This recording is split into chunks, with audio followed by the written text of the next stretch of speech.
Most people, when they want a greener, healthier lawn, head straight for fertilizer. But here's what nobody talks about. How you handle your grass clippings plays a huge role in how your lawn actually looks and grows.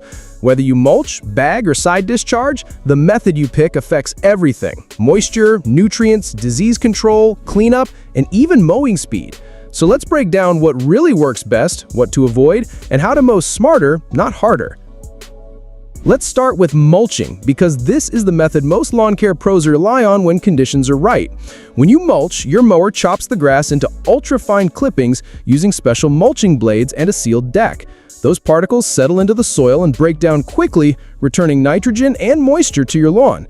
And here's something most people don't know. Mulched clippings can supply up to 25% of your lawn's annual nitrogen needs. That's basically free, organic fertilizer every time you mow. You're also saving time, no bagging, no dumping, and fewer fertilizer applications down the road. Mulching helps the soil retain moisture, keeps roots cooler in summer, and leaves behind a clean finish when done right. And unlike what some people believe, properly mulched clippings do not create thatch. In fact, they break down so fast, they actually improve microbial activity in the soil. But it only works under the right conditions. Mulching tall, wet, or overgrown grass is a quick way to get clumps that smother your lawn and invite disease. Follow the 1/3 rule. Never cut more than 1/3 of the grass blade at once. If you're behind on mowing, or your mower doesn't have sharp blades and enough power, you're better off switching methods for that cut. And keep in mind, most mowers require a mulching kit, which includes a special blade and baffle plug. These usually cost around $30 to $100, but they're essential for clean results.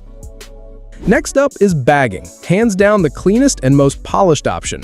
Bagging collects your clippings in a mounted rear or side bag as you mow, leaving your yard looking instantly spotless. It's the best choice when your lawn is weedy, diseased, or has heavy seed heads. You're removing debris, fungal spores, and any unwanted spreaders from your yard entirely. It's also ideal for the first mow of spring, leaf cleanup in fall, or after heavy rain when mulching would just make a mess. And if you're aiming for that magazine perfect look, nothing beats a freshly bagged cut. That said, bagging requires more time and effort. You'll need to stop off and to empty the bag, and if your city has yard waste restrictions or charges per disposal bag, that adds up fast. Some places won't even let you toss clippings in the trash, so be sure to check your local ordinances. Plus, here's the long-term trade-off. When you bag, you're removing those natural nutrients from the soil. That means more fertilizer later. On average, $35 to $60 per application for the typical lawn. If you compost at home, bagging still has a role. Grass clippings are high in nitrogen and work great in hot compost piles or as garden mulch when mixed with leaves or brown matter. But if you're just throwing them away, it's a missed opportunity. Now let's talk about side discharge, the fastest, most no-nonsense method. Your mower simply ejects clippings from the side chute in thick rows as you mow. No grinding, no collecting, just raw power. This is the go-to for large properties, rough turf, and tall, wet, or overgrown grass. When your mower needs full cutting strength to power through a heavy mess, side discharge gets the job done without choking up the deck. Most residential mowers come set up for side discharge by default, which makes it a simple starting point. You don't need any add-ons unless you're converting to mulch or bag. But it's not without downsides. Side discharge can be messy. Clippings can shoot into flower beds, sidewalks, driveways, or even into the neighbor's yard if you're not careful. Always angle the chute away from people, windows, cars, and public areas to avoid safety issues or unhappy neighbors.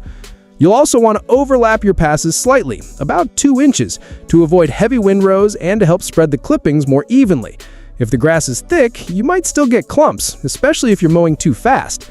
In that case, a second pass or a quick raking may be needed to avoid blocking sunlight and stressing your lawn. So, which one's best? It depends on your lawn, your mower, your local rules, and how often you cut. Choose mulching if you mow regularly, your grass is dry and healthy, and you want to feed your lawn naturally with less fertilizer and less effort. Go with bagging when your lawn is overgrown, weedy, or needs a perfectly clean finish.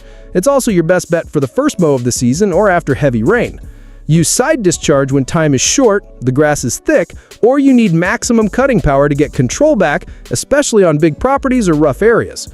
The truth is, smart homeowners use all 3 methods throughout the season. Mulch during dry active growth, bag in spring, fall, or after a long rain, discharge when the lawn's out of hand, or your mower needs every bit of strength. And remember, how you mow can matter just as much as when you mow.